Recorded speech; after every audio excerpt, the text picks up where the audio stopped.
आऊज़ु बिल्लाहि मिनश्शैतानिर्रजीम बिस्मिल्लाहिर्रहमानिर्रहीम। Dear students, अस्सलामु अलैकुम वरहमतुल्लाह। मेरे पास जो आज अभी टॉपिक है जो आपको सिखाना है वो ये है कि values of trigonometric functions for theta is 60 degree, यानी मुझे साइन 60, कॉस 60, टेन 60 की कीमतें फाइंड आउट करनी है। तो उसके लिए मैं सिखाने के लिए बिल्कुल बेसिक से शुरू करूँगा। हम क्या करते हैं, एक ट्राइंगल को कंसिडर करेंगे विच इज़ इक्विलेटरल ट्राइंगल।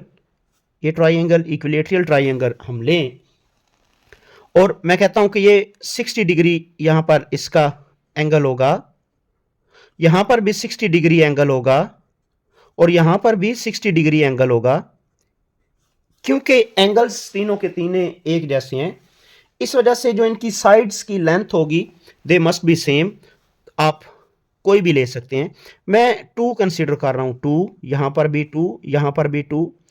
उसकी रीज़न क्या है वो भी बताता हूं मैंने एक्चुअली राइट एंगल ट्राइंगल की तरफ आना है। तो राइट एंगल ट्राइंगल के लिए मुझे यहां पर परपेंडिकुलर एक ड्रा करना है। ये परपेंडिकुलर ऐसा परपेंडिकुलर होगा कि जिससे ये एंगल हाफ हो जाएगा, 30 हो जाएगा। यहां पर जो एंगल है वो 90 डिग्री बनेगा, इस जगह पर 90 डिग्री एंगल होगा। उससे ये जो सामने वाली लंबाई है, इतनी लंबाई आधी इधर रह जाएगी, आधी इधर आ जाएगी, आधी, यानी यहां पर 1 हो जाएगा और यहां पर भी लंबाई कितनी हो जाएगी, 1 यूनिट। तो अगर मैं इस राइट एंगल ट्राइंगल को मैं आपके सामने लिखूं तो वो कुछ ऐसे बन जाएगी। देखें, ये वाली लंबाई और फिर ये वाली लंबाई और साथ तीसरी साइड मेरे पास ये ऑलरेडी लिखी हुई है। और अगर मैं इसको नाम दे लूं ए, कैपिटल बी और कैपिटल सी, तो यहां पर ये याद रखें, ये एंगल इस वक्त 90 डिग्री है और ये एंगल 60 डिग्री है और ये एंगल इस वक्त 30 डिग्री है। तो इट मीन दैट लंबाइयों में हमने पहले जो बनाया हुआ था, यहां पर ये सी है, स्मॉल सी के सामने, तो इसे 2 के इक्वल रखा। सी बी के सामने ये लंबाई हमने 1 के इक्वल ये ली है। अब इस लंबाई को, यानी जिसे मैंने स्मॉल ए का है, फाइंड आउट करना है। तो हम यहां पर इसको फाइंड आउट कर लेते हैं। फाइंड आउट करने के लिए मुझे क्या करना है, पाइथागोरस थ्योरम अप्लाई करना है। हम लिखेंगे सिंस, क्योंकि A B C is a right angle triangle, so C square equal to होगा A square plus B square. तो इस वजह से सी स्क्वायर की वैल्यू 4 बन जाएगी, चूंकि 2 थी। ए स्क्वायर की वैल्यू हमें फाइंड आउट करनी है और बी स्क्वायर की वैल्यू जो है वो बी चूंकि 1 है तो 1 का स्क्वायर 1 ही हो जाएगा। तो ये बना 4 - 1 is equal to A square.